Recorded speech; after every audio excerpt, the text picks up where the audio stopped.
სოციალური მდგომარეობა, ჯანდაცვა, განათლება და საკუთრებაში დაურეგისტრირებელი საცხოვრებელი ბინები. ეს ის პრობლემებია, რომლებიც რეგიონში მცხოვრებ დევნილებს ყველაზე მეტად აწუხებთ. პრეტენზიები იძულებით გადაადგილებულმა პირებმა აფხაზეთის მთავრობის თავმჯდომარის შეხვედრაზე გააცნეს.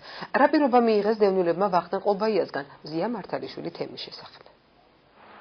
ყოფილი ელექტრომექანიკური ქარხნის რეაბილიტირებულ შენობაში ოკუპირებული ტერიტორიებიდან გადაადგილებულ პირთა განსახლებისა და ლტოლვილთა სამინისტრომ აფხაზეთიდან დევნილი 44 ოჯახი 2009 წელს შეასახლა. არაერთი დაპირების მიუხედავად მობინადრეებს კერძო საკუთრების დამადასტურებელი საბუთი არ მიუღიათ და ობიექტი დღემდე საქართველოს ეკონომიკის სამინისტროს ბალანსზე ირიცხება.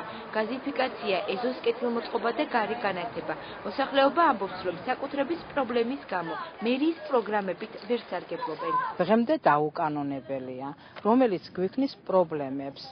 გზა გაგვიკეთეს, დიდი მადლობა მათ, რომ გაგვიკეთეს გზა, მაგრამ ეზოს მოპირკეთება ვერ მივახციეთ, რამოდენიმეჯერ მივმართეთ მერიას, მერია გვეუბნება, რომ ჩვენს ბალანსზე არ ზის, სახლის ის ეკონომიკის ბალანსზე. საკუთრებაში დაურეგისტრირებელი და არარსებული საცხოვრებელი ფართები. აფხაზეთის მთავრობის წარმომადგენლებთან შეხვედრაზე საუბრის ერთ-ერთი მთავარი თემა იყო.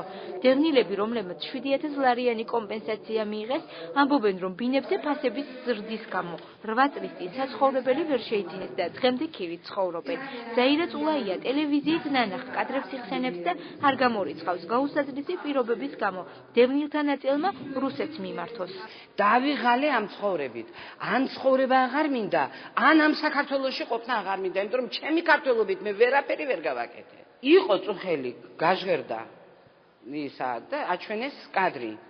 რიგი იდგა. შეიძლება ეს უბედურება მოხდეს, რომ ქართველი ადამიანი დაფიქრდეს, წავიდეს თუ არა იქ. და ალბათ ის მეორე წავიდეს გადაწოდის ამ ამბავს. სოციალური პრობლემები, ჯანდაცვა და განათლება. აფხაზეთის მთავრობის წევრებთან შეხვედრისას დევნილებმა ყურადღება ამ საკითხებზეც გაამახვილეს. ისინი სახელმწიფო სტუდენტთა სწავლის დაფინანსებას თხოვენ, რაზეც ამბობენ, რომ ნაწილობრივ დაპირება უკვე მიიღეს. იყოს რაღაც ფორმა დახმარებების, რომ სტუდენტები არ ირიცხებოდნენ და სწორი გზის მაგივრად არ ადგებოდეს გაუკმარტებულ გზას უსამართლობის და დაუცველობის შეგრძნების გზნობით. ვახტანგ ყოლბაია შეკრებილებს პრობლემების შესაბამის სტრუქტურებში დასმას დაპირდა. აფხაზეთის მთავრობის თავმჯდომარის მოვალეობის შემსრულებელი ამბობს, რომ დევნილებთან შეხვედრები სისტემატიურ ხასიათს მიიღებს და შედეგზე იქნება ორიენტირებული.